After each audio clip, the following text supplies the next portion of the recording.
என்னம்மா கண்ணு சௌக்கியமா? ஆமம்மா கண்ணு சௌக்கியம்தான். அட என்னம்மா?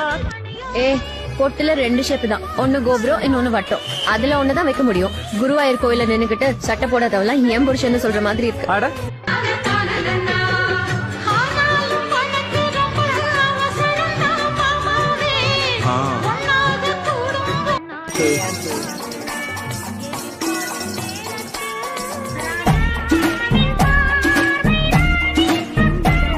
நதியில் தெரியும் நிலவின் உருவம் நதிக்கு சொந்தமில்லை. நினைப்பதெல்லாம் அவங்க கோபப்படுற மாதிரி நீ என்ன பாட்டு பாடுன? உன்னை பார்த்த பின்பு நான்